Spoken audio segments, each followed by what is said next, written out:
សូមចម្រើនពរញាតិញោមពុទ្ធបរិស័ទទាំងអស់ដែលពេលនេះអាត្មាភាពកំពុងតែស្ថិតនៅតាមបណ្ដោយផ្លូវជាតិលេខ5នៅម្ដុំគេហៅពោបៃដើមបងភូមិសូរិយាឥឡូវនេះខណៈពេលដែលអាត្មាកំពុងតែឈួរធ្វើឯកសារនេះគឺថតវីដេអូនេះគឺសំឡេងនៃយានយន្តដែលកំពុងធ្វើដំណើរចាក់ចេញពីតំបន់ប៉ោយប៉ែតនេះគឺមានច្រើនមែនទែនពោលហើយខណៈស្របជាមួយនឹងសំឡេងរថយន្តនៃការចាក់ចេញរបស់ពលរដ្ឋរបស់យើងផងក៏មានសំឡេងការបាញ់ផ្លោងមកពីប្រទេសថៃដែលកំពុងតែបាញ់ចូលនៅទឹកដីរបស់យើងនេះជាទុកសោកនាដកម្មមួយដែលមិនគួរកើតមានតលតែសោះនៅក្នុងប្រវត្តិសាស្ត្រនៃប្រទេស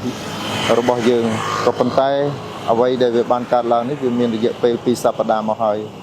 ស្មាសូមចម្រើនពរញាតិញោមពុទ្ធបរិស័ទទាំងអស់នៅដើម្បីប្រជុំមកនៅបញ្ហាដែលលំបាកនៅពេលនេះក៏សូមចម្រើនពរញាតិញោមពុទ្ធបរិស័ទទាំងអស់សូមលោក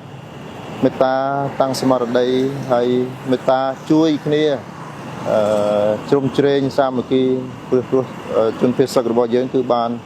កើនចំនួនឡើងរហូតដល់ទៅប្រមាណជា500,000នាក់ទៅហើយ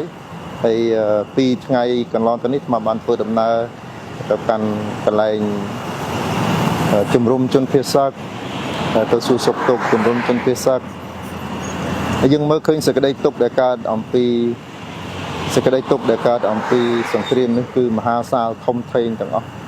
អញ្ចឹងទេសូមចម្រើនពរញាតិញោមប្រជាជាតិទាំងមូលសូមលោកមេត្តារួមសាមគ្គីគ្នាជួយតាមជ្រុងណាដែលអាចធ្វើបានដើម្បីនឹងប្រឈមមុខនឹងផលលំបាកដែលកើតអំពីសង្គ្រាមទាំងអស់នេះហើយសូម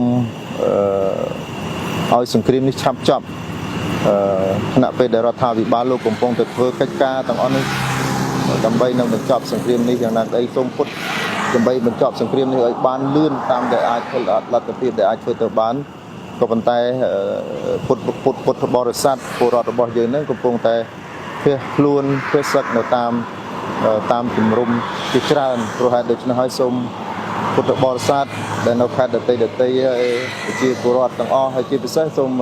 ញញោមជនភេសកទាំងអស់សូមលោកតាំងស្មារតីហើយដើម្បីនឹងដើរឲ្យឆ្លងផុតនៅផលលំបាកទាំងអស់នេះសូមប្រសិទ្ធពរជ័យជូនដល់ញាតិញោមទាំងអស់សូមបានសុខបានប្រកបដោយពុទ្ធពរទាំង4ប្រការយុវណៈសុខៈពលៈកំបីគ្រឿងទៀតឡើយ